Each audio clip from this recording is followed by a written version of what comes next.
जीवित परमेश्वर के अनुग्रह के वचन, न्यायों की पुस्तक अध्याय 21। इज़राइली पुरुषों ने मिस्पा में शपथ खाकर कहा था, हम में कोई अपनी बेटी का किसी बिन्यामीनी से विवाह नहीं करेगा।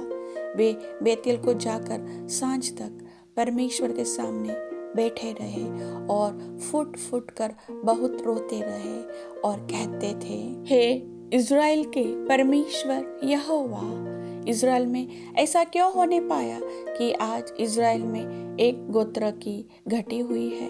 फिर दूसरे दिन उन्होंने सवेरे उठ महावेदी बनाकर होम बलि और मेल बलि चढ़ाए।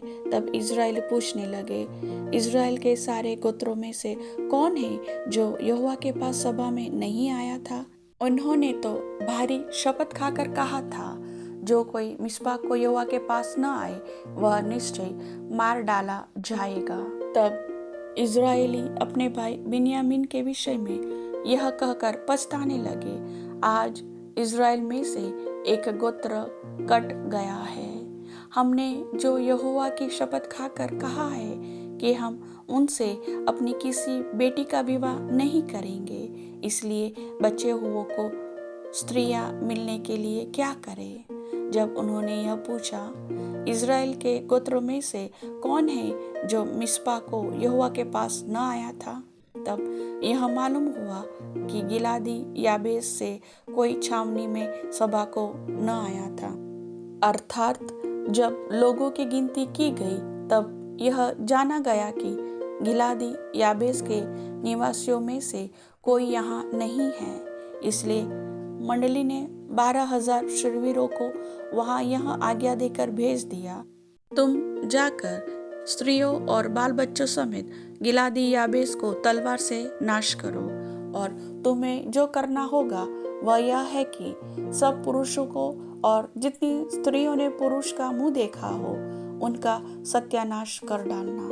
और उन्हें गिलादी याबेस के निवासियों में से 400 जवान कुमारियां मिली जिन्होंने पुरुष का मुंह नहीं देखा था, और उन्हें वे शीलो को जो कनान देश में है छावनी में ले आए। तब सारी मंडली ने उन बिन्यामीनियों के पास जो रिम्मोन नामक चट्टान पर थे कहला भेजा और उनसे संधि की घोषणा की।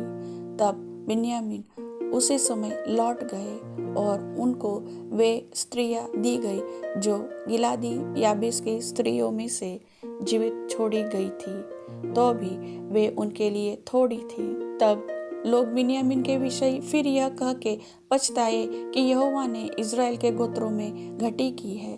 तब मंडली के वृद्ध लोगों ने कहा, बिन्यामीनी स्त्रियां नाश हुई है, तो बचे हुए पुरुषों के लिए स्त्री पाने का हम क्या उपाय करें। फिर उन्होंने कहा, बचे हुए बिन्यामीनियों के लिए कोई भाग चाहिए। ऐसा न हो कि इज़राइल में से एक गोत्र मिट जाए, परंतु हम तो अपनी किसी बेटी का उनसे विवाह नहीं कर सकते, क्योंकि इज़राइलियों ने यह कहकर शपथ खाई है कि श्रापित हो वह जो किसी बिन्यामीनी से अपनी लड़की का विवाह करे।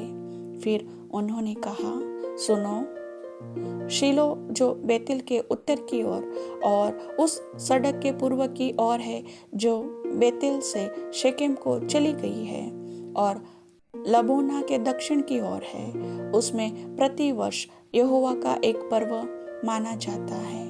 इसलिए उन्होंने बिन्यामीनियों को यह आज्ञा दी, तुम जाकर दाख की बारियों के बीच घात लगाए बैठे रहो और देखते रहो, और यदि शीलो की लड़कियां नाचने को निकले तो तुम दाख की बारियों से निकलकर शीलो की लड़कियों में से अपनी अपनी स्त्री को पकड़कर बिन्यामीन के देश को चले जाना। और जब उनके पिता या भाई हमारे पास झगड़ने को आएंगे तब हम उनसे कहेंगे, अनुग्रह करके उनको हमें दे दो, क्योंकि लड़ाई के समय हमने उनमें से एक एक के लिए स्त्री नहीं बचाई, और तुम लोगों ने तो उनका विवाह नहीं किया, नहीं तो तुम अब दोषी ठहरते। तब बिन्यामीनियों ने ऐसा ही किया, अर्थात उन्होंने अपनी गिनती के अनुसार उन नाचने वालियों में से पकड़कर स्त्रियां ले ली, तब अपने